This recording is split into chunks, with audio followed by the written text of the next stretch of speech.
At Maverick Public Relations, growing your influence is their specialty. NPR works with remarkable companies in the cannabis industry to deliver exceptional results. Experience big agency expertise and outstanding client service delivered by seasoned and knowledgeable experts. Connect with Maverick PR today and move your company to the next level. Visit them today at www.themaverickpr.com. From a studio high above the clouds of the Okanagan Valley, this is the Cannabis Podcast. Exploring the world of Canadian cannabis culture, one toke at a time. Now, here's your host and budtender, Gary Johnston. Welcome back. I'm glad you came back for another episode of the Cannabis Podcast. This is episode number 32. If this is your first visit, well, thanks for coming along. I hope you're going to find a lot of great cannabis information. This week, we are taking an extended version of our interview. We're going to chat a little bit about what's happening in the cannabis world across our country. Of course, we just passed the 1-year anniversary of legalization. And Leafly is looking at a number of events that are coming up in November of 2019. And we're going to touch on some of those. Some of them are happening in BC and some of the other provinces. We'll touch on those, but the bulk of today's episode is a conversation I had this last week with a budtender from Saskatchewan. Her name's Natasha, and you'll get to meet her in just a bit. That and more is coming your way on episode 32 of the Cannabis Podcast. We made 1 year of legalization here in our country, showing the world perhaps how not to do it, even though there have been some foibles along the way. Once again, I state that we at least can say that cannabis is legal in our country. And Leafly.ca is a resource that we've used a whole lot here at the Cannabis Podcast, and I'm sure many of you do as well. And this week, we're going to talk about a number of things that Leafly has pointed, and really it's just a series of events that are scheduled for November of 2019. These are 420-friendly events that are taking place near you. Let's touch on a couple of those. British Columbia, what have we got happening this month here? How about the Jokes and Tokes Comedy Tour? That's coming to Gibson's. That's happening on November 13th. The Jokes and Tokes Comedy Tour is also moving into Vancouver the following day. November 1st to 3rd. There's a Cannabis Investing with Bruce Campbell item happening November 27th in Vancouver. A Wellness Soldier Veterans Dinner happening in Victoria. And Canna Convo 101 and Infusion is happening November 3rd in Chemainus. Those are the events that are happening in BC this November, related to cannabis, 420 friendly. Let's take a peek and see what's happening in Alberta. And in Alberta this month, well, there's a few events. Tokyo Smoke is presenting their Higher Learning Legalization 2.0 happening in Calgary, November 6th. Cultivation in a Cold Climate, oh boy, that's appropriate. Fred Mills is presenting that by CanXions. That's happening in Calgary, November 6th. The eHub Innovation and Entrepreneur Dinner of 2019, the new cannabis industry, or rather the new Canadian cannabis industry, is happening November 7th. 5:30 to 9:30 at the Matrix Hotel in Calgary. There is a Hemp and Cannabis Opportunities Conference happening in Medicine Hat, November 7th from 5:30 to 8:30. And in Vegreville, there is the CHIC Cannabis and Hemp Demo Day happening November 23rd from 10 a.m. to 6 p.m. Those are some of the things happening in Alberta. Let's take a peek in Saskatchewan for November. And in Saskatchewan, cannabis-related events in November, Tweed Sessions, Legalization 2.0. That's happening at the in Fort Qu'Appelle, November 8th. Also in Saskatchewan, in November, we've got there's a whole bunch of Tweed Sessions. They are happening in Fort Qu'Appelle. Humboldt is happening November 7th. Meadow Lake, November 8th. Melville, November 8th. And Saskatoon, November 8th. That's what's happening for you in Saskatchewan. In Manitoba, one of the hardest provinces to smoke cannabis in our country, they've made it really difficult with some of their laws. Let's see what the events are for 2019 in Manitoba. Once again, more Tweed Sessions, legislation or legalization 2.0. That's happening in Brandon on November 1st and 15th. Tokyo Smoke is also presenting a couple of things. Higher States Paint Night and Introduction to Cannabis, November 8th. Tokyo Smoke is also presenting Shake It Up. And their description on that is feeling chirpy. Well, learn to stir up weedy mocktails with an expert mixologist using terpene-based flavor profiles. That sounds kind of cool. And a couple more of those. They have another Tokyo Smoke spacing out November 9th from 7 to 9 p.m. That's happening in Winnipeg. So those are some of the, and I know we only got through Western Canada, but there's a ton more. And for those, okay, let me stop at one more. Let me hit Ontario, and we'll see what's happening in Ontario in November so that I don't leave Eastern Canada completely out of the mix here. In Ontario, we have in November cannabis events. How about Not Your Granddad's Weed? That's happening at the Aurora Public Library in Aurora on November 13th from 7 p.m. to 8:30. Health and Wellness Through Cannabis Retreat is happening November 15th to 17th at Eagle Lake. There is a Let's Talk Edibles, the Facts on Edible Cannabis, happening November 14th at the University of Waterloo School of Pharmacy. That is in Kitchener. Tweed is doing some more sessions in Ontario. That's happening November 16th and 29th. And a field trip to Tweed with Women Who Weed. That sounds kind of cool. That's happening November 10th, 10 a.m., 10:45 a.m. to 4 p.m. So thank you to Leaf, and there's a whole bunch more on there. Once again, the link will be back on cannabispodcast.com. You can check them out for yourself. A number of events happening in November to celebrate the fact that we have made it past 1 year of legalization, and we're all pretty darn happy about it. Are you ready for liftoff? Don't miss Canada's #1 cannabis conference and trade show, Lift & Co Expo, coming this May 12 to 15 to Metro Toronto Convention Centre. Level up your industry intel at the Lift Cannabis Business Conference. Connect with movers and shakers from across the cannabis industry and preview new products and services from 250-plus exhibitors. Plus, everyone loves Lift & Co Expo's prizes, live music, and more. Visit liftexpo.ca for tickets. That's liftexpo.ca. Exploring the world of Canadian cannabis culture, one toke at a time. This is the Cannabis Podcast. I am very pleased to welcome to the Cannabis Podcast in this episode another guest. I haven't had a guest for a while. I always want to talk to people about cannabis, and I'm really pleased because this one was initiated by the guest. She sent me a note and said, we've had some discussion before, and I know that Natasha works at a dispensary in Saskatoon, and she suggested that, why don't you have a guest budtender? I thought, fabulous idea. So, ladies and gentlemen, please welcome to the Cannabis Podcast, Natasha Albert. Natasha, welcome. Hi, how's it going? It's going excellent, and thank you so much for contacting me. This was a great idea. When did you get the idea? I just thought that maybe possibly you would have other listeners from across the country that may be interested in hearing what it's like from different provinces. Yeah, absolutely, because obviously, since I am in BC, I do tend to put a focus on what happens out here.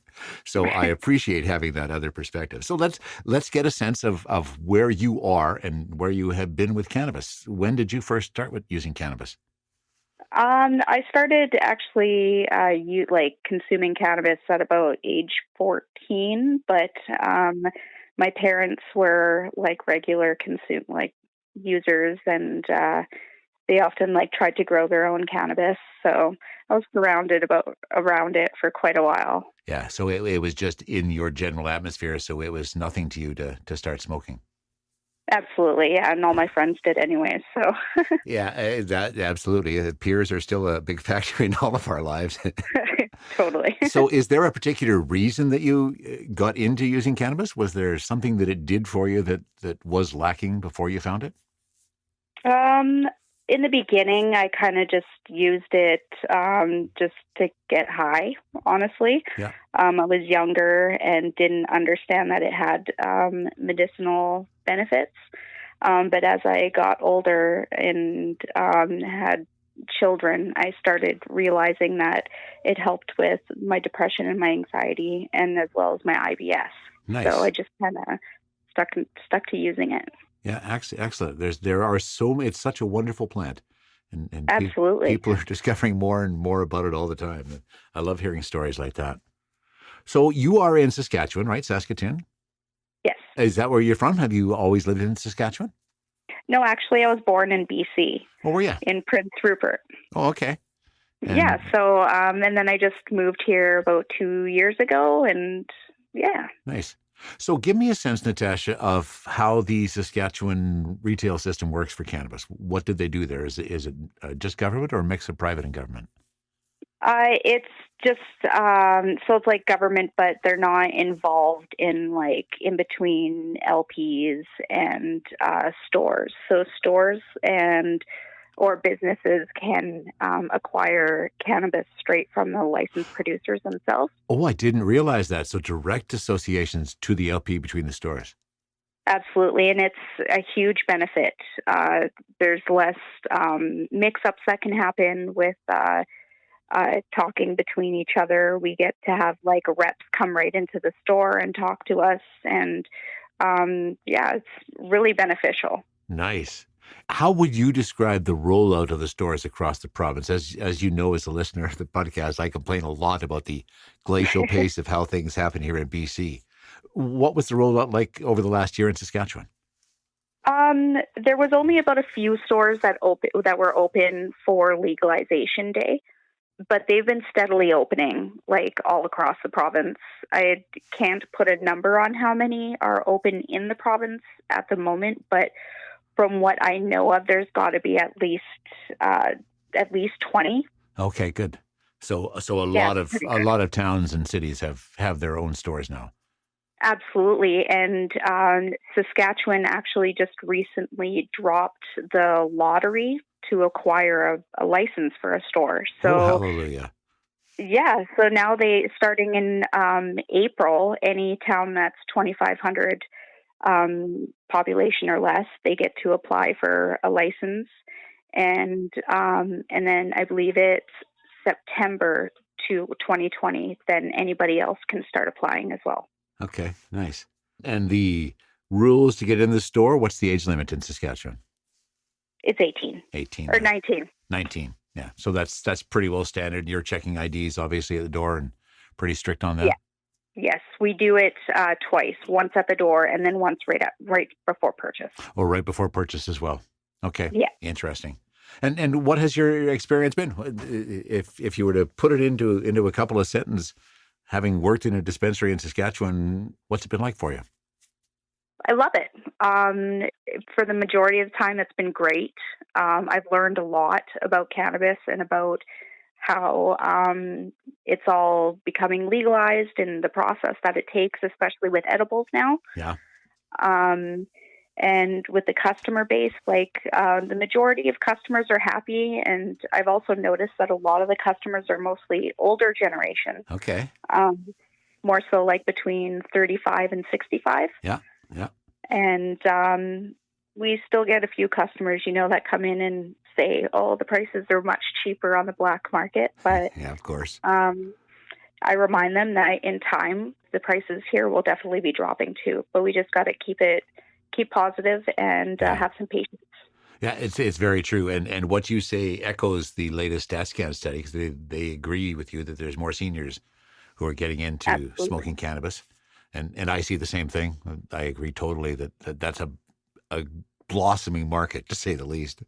Pardon the pun. But. Absolutely. And I notice that most of them come in for CBD, or a lot of them are also coming in to try dry flower. And they're doing a lot of vaping as well, which is really cool because it's a lot safer as opposed to like burning your cannabis straight with a lighter. Yeah, absolutely. And just to clarify, because there is so much noise about vaping right now, the vaping you're referring to is a vaporizer with a dry herb, right? Absolutely, yes. Yeah. Not with oils or concentrates that are from the black market. No. Exactly. And I always want to make sure that we make that distinction, because everybody's putting those two things together. And as you have pointed out, Natasha, using a vaporizer to imbibe your cannabis rather than smoking it is a much healthier way to do it. Absolutely, yes. Yeah. So now you touched a little bit on the CBD thing, and that was another one of the questions that I wanted to get into from the perspective of what you were allowed to do in a dispensary as a retail outlet in Saskatchewan, because our cannabis laws have been very distinct that this is recreational cannabis that we're allowed to sell.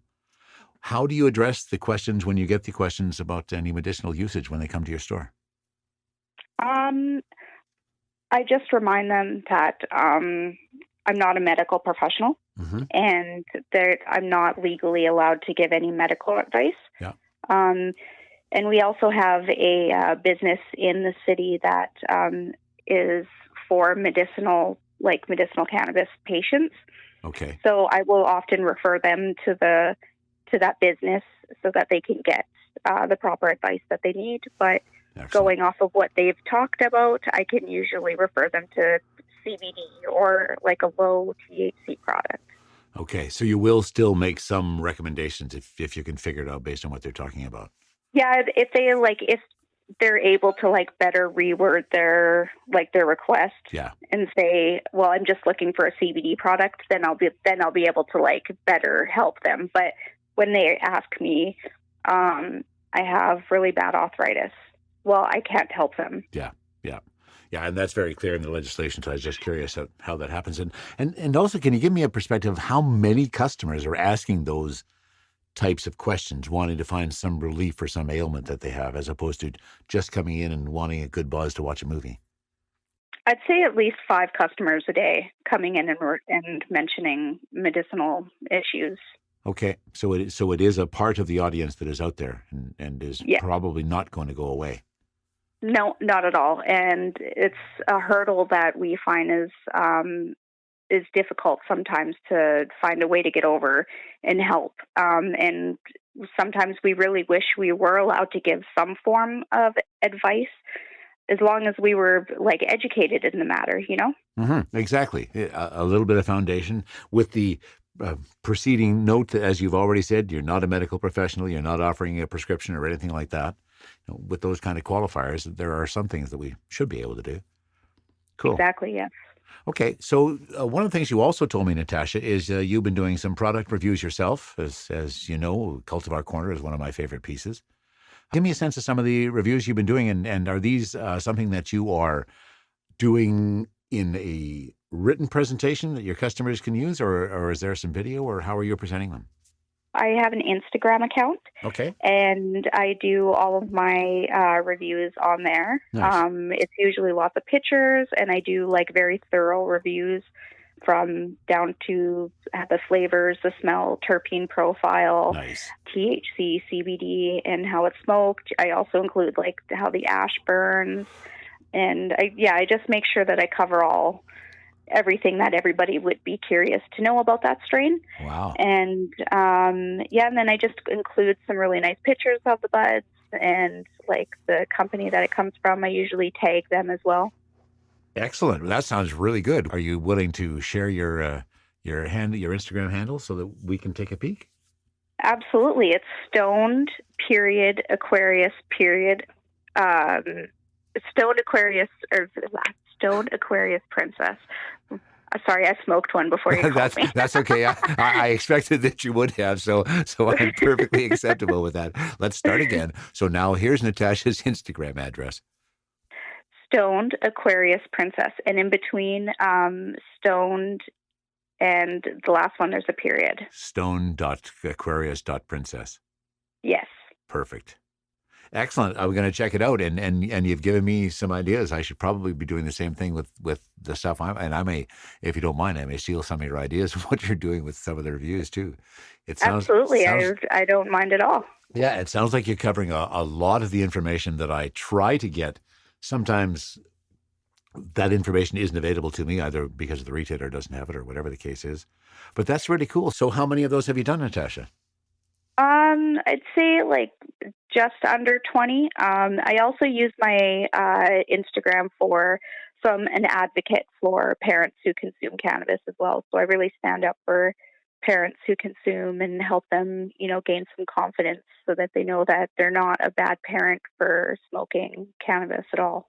Yeah, helping to get rid of some of that damn stigma again. Absolutely. That's insane. It just drives me insane every time it comes up. Very cool. That's very cool. So out of those ones that you've done, what would you say has been your favorite strain that you've tasted so far? So recently, Citizen Stash came out with a strain called Creamsicle, and it was very delicious, really creamy, smooth. The flavor of like oranges really came out on the exhale as opposed on the inhale. It was really yummy, and it smelled just like or it tasted just like it smelled. It was really delicious. And I don't suppose you remember the terpene profile that produced that taste, do you? Honestly, no. I No, definitely would have expect, some but I thought I'd ask. lemon, limonene for sure. Yeah, that I makes would know. sense. Yeah. Yeah. And then some osamine, I believe. Nice. I can't rember the last one. Well, I kind of put you on the spot with that. I mean, especially after you smoked the joint. I know that our memory on old stories is really good and enhanced when we're smoking, but those short-term memory issues can sometimes be a problem. Oh yeah. I often say I'd forget my head if it weren't attached. Yeah, absolutely, and most of us are that way too. So that's very cool. I'm going to check out some of your reviews, and those sound really, really interesting. Awesome. That sounds great. So what do you love about being a bud tender, Natasha? What is it? I love being able to educate people. My favorite thing about educating my customers is teaching them about terpenes. They love learning about that. A lot of people that don't even realize that terpenes is what causes different effects in our high, and it really blows them away. So I love being able to, really set the light bulb off in their head and help them discover new strains that are better for them. Yeah, that's a really good description, because I've seen it myself. When you're talking to a customer and you're expressing a thought about a particular terpene profile and how that might affect them, you absolutely do see that light bulb go off and go, oh, yeah. Wow, I'm suddenly really intrigued by that. That's Absolutely. very cool. And in your store, do your labels all have the terpene profiles associated with them as well? Some do. We have cards around the store that have the terpene profile on it. Yeah, which is kind of helpful when people, you can direct them to a particular bud that they're looking for. Cool. Absolutely. As a user of cannabis, you've been using it since a relatively young age, and you've been involved in the industry for a while. Give me your assessments of legalization in Canada when you're on. I think it definitely could improve a little bit more, prices, and for more variety. A lot of people complain about the prices, and I understand. I do. But like I tell everybody else, is that alcohol, when it became legal again, it didn't become the way it is now overnight. It's true. So just give it some time. Yeah. In fact, I saw an archive picture. I think it was an Ontario liquor store in the 60s, maybe the 70s. And it had a counter like you see in a lot of cannabis stores now, where they would go and get the product from the back. There was actually no alcohol you looked at in the store. Yep. So it does evolve, and I guess we have to wait for that to happen. Yep. Patience is key. Patience is absolutely key, and you're absolutely right about the price, because we get the same thing. People are always complaining, saying the black market stuff is so much cheaper, and not understanding, well, the black market doesn't have the overhead of the store, the overhead of staff, the testing, and everything else that goes along with it. And they somehow seem to miss that somehow, and I still don't get how they don't understand that. Imagine for a moment that listening to us right now, Justin Trudeau and his entire cabinet, they're thinking about some changes to the cannabis legislation. What are 1, 2, or 3 things that they should do that would help everybody?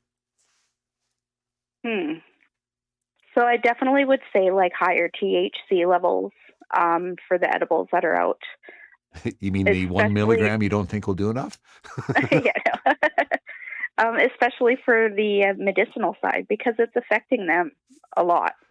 So I really believe that the levels of THC should be higher, and then just more affordable strains, being able to bring the prices down. Yeah, there has to be some addressing of the price, whether it's just simply getting more retail out there so that there's a bigger supply and the demand, therefore the prices will get adjusted, which I think is part of the problem. Yeah. But there also has to be an understanding, I think, at the federal and then at every provincial level, that if they want to get rid of the black market, you got to have places where you can buy it, and it's got to be cheaper. Yep, exactly. It's again hard to understand why people don't get that simple concept. Yeah, well, I think it in time, I think hopefully somebody will come around and see that. So looking at the people who come into your store, and so let's get a better sense of Saskatoon and its retail environment for cannabis. Are you the only outlet, or are there more? Oh, there's definitely a few. There's, I'd say, 4 or 5 in Saskatoon itself. Okay. And then there's about 3 just outside of Saskatoon, like right outside the outskirts in like other little small towns. Okay. And are those all provincially licensed stores? Yes. So you don't have, like we have in BC, some stores that are popping up on Indigenous land across the province. That's not happening out there? There are some coming, like I do believe there's one in Moosomin, and I'm not entirely sure if it is provincially licensed or if it's licensed through them. And there's also some like production facilities that are on like First Nations land. Yeah, makes sense. So within your store, what's the demographic mix that you find coming through your doors? I'd say it's just an even mix of everybody. We see young, old, middle-aged, like more males than females for sure. Okay, yeah, that makes sense. I can understand that. Yeah. And so that would be, if there was a group that's sticking out more, it's simply more men are coming in to purchase than women. Oh, absolutely. Yeah. Yeah. And what's been your biggest? I'm going to hit the 2 sides of it. What's been your biggest satisfaction in dealing with the customer so far? Somebody who came in and you gave them a solution and they came back and said, "Wow, that was fabulous." I was able to talk somebody into using vaporizers and being able to isolate specific terpenes for their convenience, like what exactly they were looking for. Good for you. Yeah, they used to smoke joints and they wanted to just get just the CBD or just the myrcene or whatever, and I taught them how to do that with a vaporizer. And the next day, the lady came in and she was just so blown away. And yeah, oh, nice, it was awesome. Nice. And I know in the store that I work, 95% of the people are pretty happy, but oh yeah, there's that 1 to 5%. That we get through the door and they seem to either be a former grower who's mad that their business got taken away, or has some other background that is making them really, really grumpy. Do you get any of those in your store? Yeah, mostly just people getting really upset about us having to ask for their ID. Oh, is that right? Wow. Yes. It's really odd. That is. And it's usually the older people. And I can understand they don't usually get ID'd anywhere else. Yeah. But it's just law. We have to do what we're told to do. And I try to be as kind about it, but there's always going to be that one or 2 people that are going to get upset about it, I guess. Isn't that funny? It's just, yeah, it's really it seems odd. like a pretty silly thing to get too terribly upset about. Oh, yeah. Yeah, I've had people say some really odd things back to me just for me asking for their ID. Yeah, I'm sure. So is there anything that you would like the listeners of the Cannabis Podcast to know about the cannabis world in Saskatchewan that you think that they should know about? I don't really think anything. It's no different than anywhere else other than the fact that we have the ability to go straight to the licensed producer. Yeah, and I see that as being a really big thing. I didn't realize that in all of my reading. Somehow or other that slipped through. Yeah, it's a pretty awesome benefit that we have, and so we get some really fresh product as well sometimes. Yeah, I bet. So on average, are you getting much of the product that is still packaged back in 2018? We don't really get stuff that's that old anymore. Okay, nice. We do still have some product that's like that, like some really old stuff. Yeah, that vintage, shall we say? Yeah, vintage, but it's not very much of it. Maybe that's what we have to start calling it. Is that there's a vintage to it, which will give it an Yeah. appeal for having been sitting for that long, as opposed Yeah. to being well, maybe not. It probably won't go over. I often wonder if it's going to get anybody high, but I know it will. But Yeah, exactly. And do you have any strains that you have lined up that you're going to be reviewing soon? Probably. So like Canna Farms just came out with a strain called Blue Widow. It's a cross between blueberry and white widow. So I'm really looking forward to that. And I don't know. I like to just kind of go fly by the seat of my pants, whatever's looking good that day. But that Blue Widow stuff is something that I've been really keeping my eye on. Oh, excellent. Oh, that sounds delicious. Yeah, I'll have to keep my eye Absolutely. on that too. Well, excellent. Thank you so much for first of all sparking the idea of doing this, Natasha. It's been a lovely conversation. I've really enjoyed it. I hope you have too. Absolutely. And I really appreciate you allowing me to come on to your show and talk about what it's like here in Saskatoon. yeah, and I'm honored that you felt it was a good opportunity and glad that you took the time to do it. And don't be surprised if I call you on a regular basis and check in and see how things are happening. Yeah, that would be great. I'd be looking forward to it. Totally. Very cool. So now let me finish with my hot seat questions. We kind of already touched a couple of these, but I'm going to get some new answers. So what is your favorite strain to smoke right now? So my favorite strain right now, Or I guess I should actually say, what's your favorite cultivar, shouldn't I? I should be changing that. Yes, To say, what's your cultivar. favorite cultivar? Gary. That's very true. Yes. Okay, so let me ask that question again. What's your favorite cultivar right now? Right now, I'd have to say it would definitely be that creamsicle by Citizen Stash. Oh, that sounded delicious. It was amazing. Yeah, even just the name of it sounds delicious. And Natasha, do you prefer joints or vaporizer? I'm a joint girl, 110%. Okay. So There's just something about that ritual, grinding up my weed and It's being true. able to touch it and roll it. And it's like a personal thing. It is very personal, absolutely. And do you, I'm going to add another one here. Do you roll or do you use cones and stuff? No, I roll. Good for you. I much prefer the rolls myself. And, Yeah. and so when it overcomes you, what's your favorite munchie? Anything that's sour. Ah, okay.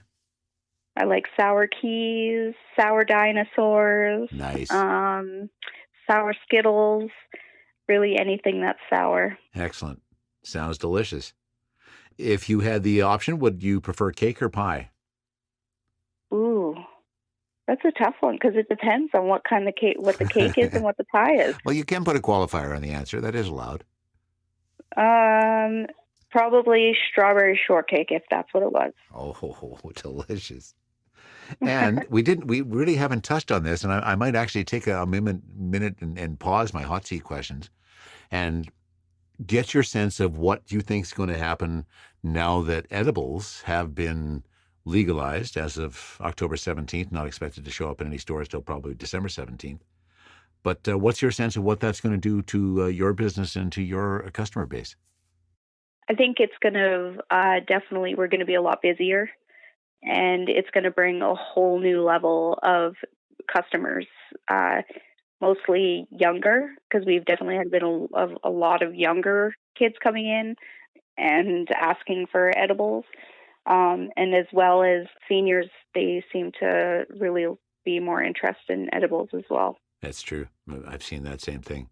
And you've kind of already, and again, I'm going to deviate a bit, you've kind of already intimated this, that with the ratios that they're proposing of 1 milligram per edible in a package of 10 milligrams, which, as you and I both know, is a typical single dose for many people. Yeah. Do you see them adjusting it? Do you think how long do you think they're going to go on before they're going to have to change that? I'd like to say 6 months, but I wouldn't be surprised if it was at least a year. Yeah. We may wait for that for a bit, just like we've been waiting for some of the other tweaks and stuff. Yeah, absolutely. Okay, cool. I can't believe I didn't think about talking about that before I got to the end, but I'm glad we touched on that anyways. So, having been there, edibles or flower? Flower. Okay. Yeah, same way with me, because it's far easier to roll up a joint with flower than it is with edibles, isn't it? Yeah. And do you in Saskatchewan have any regional names for an eighth? Not that I know of. I'm Okay. pretty sure we just call it an eighth. 'Cause I'm referring to the one that I'm picked up from the people. It seems to be east of Ontario, where they ask for a half quarter. Oh, yes, I've heard about that. Yeah, and it still boggles me. I like to joke that perhaps they don't teach reducing fractions far enough in Ontario, and that they don't quite get it. But so it's just an eighth for you guys. Yeah. Excellent. It's the same thing here for most of us. So excellent. Well, thank you so much for our conversation today, Natasha. I've really had a blast, and Me too. Thank you. yeah, it's been fun, and I hope that we'll get you to contribute to future episodes as well. Great. I appreciate that. And I would definitely look forward to that. Perfect. So what's planned for the rest of your day? I am going to go roll up another joint. Good. Yeah, I think I'm about to do the same thing. Excellent, Awesome. Natasha. Thank you so much for being on the Cannabis Podcast, and you enjoy the rest of your night. You as well. I am always amazed when I look at the clock and I see how quickly 30 minutes or more has gone by. Here we are, 35 plus minutes, and we're just about done. I'm going to extend the time for my ad hoc survey on where you get your cannabis. First of all, thank you everyone who has contributed so far. A couple of shout outs to Bailey, Tracy, and Firas. Hope I'm pronouncing your name correctly. Really enjoying reading the entries so far. And if you would like to still contribute, there's time. You can send along to info@cannabispodcast.com. Just let me know where you're getting your cannabis. Are you getting it legally, or are you getting it from the black market, or is it a mix of both of those? Hope to get another Cultivar Corner lined up for next week. I think it's time we take a look at something else. Maybe we'll go for another one of those CBD high strains. See what that does for us next week. That about wraps it up for episode 32 of the Cannabis Podcast. From the cannabis-infused studio, high above the Okanagan Valley, this was the Cannabis Podcast.